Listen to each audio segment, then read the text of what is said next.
my country. It's a complete picture. It all adds up to trust. It's where I get my news from. That's the kind of day it's been. I look forward to hearing that every night. Awesome program. I watch for the inside. I watch every night. Every night. See why more Canadians put their trust in CTV National News every night at 10.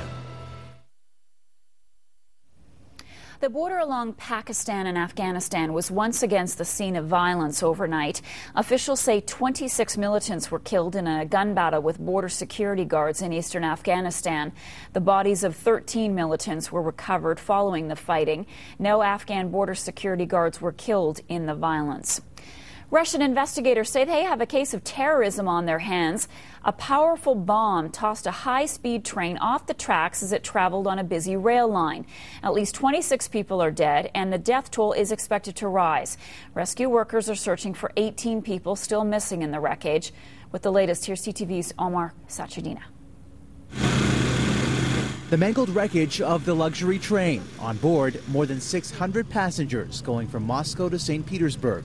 Dozens never made it. The president of the Russian Railways calls it an act of terrorism caused by a homemade bomb planted on the tracks, leaving almost 100 injured, hundreds more scrambling to find out the fate of loved ones. My brother and nephew are on that train. I've tried getting some information over the phone and web, but couldn't. I know my daughter is alive and well. She has sent me a text message on my mobile phone. She said she managed to get out of the carriage and she's intact. Others, though, still missing, and as night turned into day, crews continue to pour through the tangled steel. The hope of rescue turning to the dread of recovery. The investigation into what happened just beginning. It was probably a command-detonated bomb. So there was someone who placed a small charge under the tracks so it would rupture the rail as a train came by at full speed. 2 years ago, there was another attack on the same train line, which authorities later linked to Chechen rebels, a militant group fighting for self-rule. The same group also held responsible for one of the worst terrorist attacks in Russia, the Beslan school siege. Some 300 people were killed, more than half of the victims children. Back in Moscow, there's heavy security at the train station. Trains are running again, but many travelers are on edge. As for who caused Friday's explosion, there's no one who has yet claimed responsibility. But Russian officials say they have begun drawing up sketches of a number of suspects.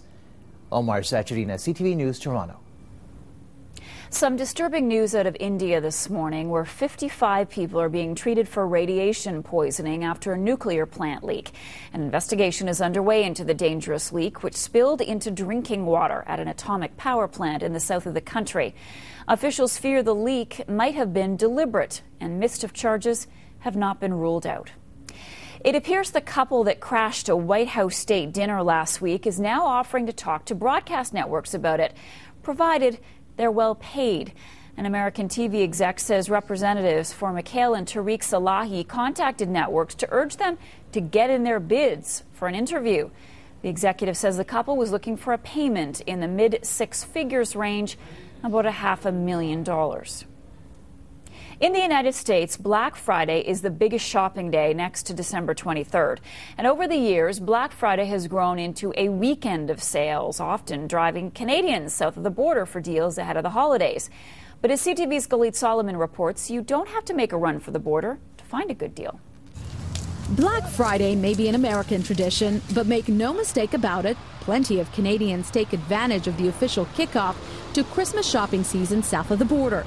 We went comparison shopping in Buffalo and Toronto to see if you're really saving, keeping in mind the models are slightly different in the U.S. We started by comparing the price of a 46-inch Sony HD flat-screen TV. At Stereo Advantage in Buffalo, the set is going for about $1,040 Canadian. A similar TV at Best Buy is going for nearly $1,100. The American set may be $60 cheaper, but that's before you factor in gas, taxes, and duty fees. What we have here is a Sony high-definition camera.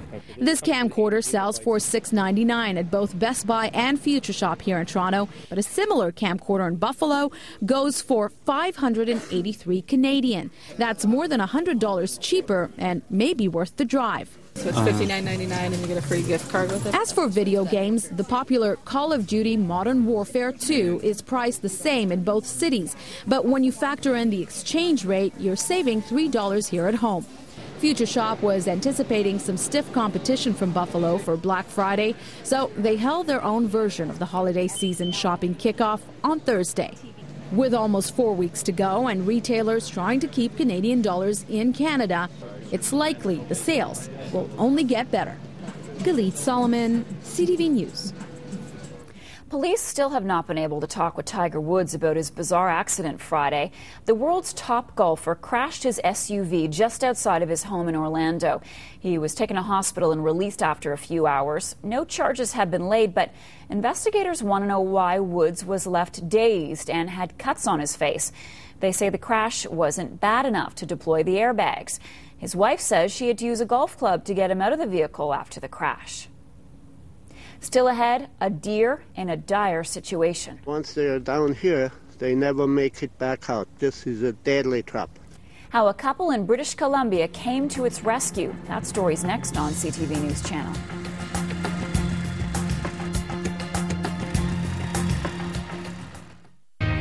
You are watching CTV News Channel. My husband has this crazy notion that now is a good time to invest with all this uncertainty. He keeps talking about opportunity and things going up in the long run. Could you set him straight? Well, actually, he's right. Here, let me show you.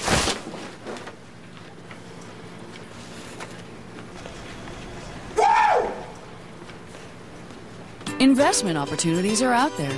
A free no-obligation review with a Scotia advisor can help you find them. You're richer than you think. Scotiabank. This is our backyard. This is our hill. And these are our HD moments.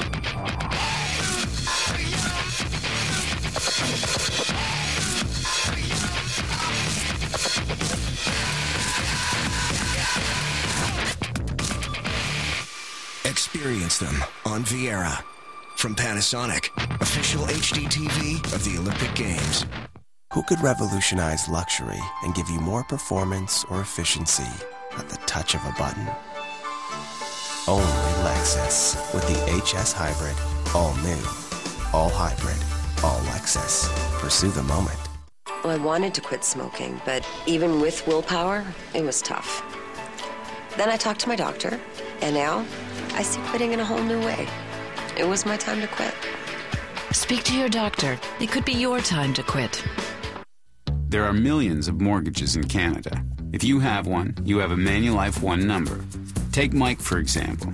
Mike and his wife Sarah have a mortgage, line of credit, car loan, and several savings and checking accounts. Simply by combining all their inefficient accounts into the revolutionary Manulife One, Mike calculated they could save $46,980 in interest and own their home years sooner. Discover your Manulife One number today at manulifeone.ca. Good morning. Welcome back. British Columbia real estate is red hot.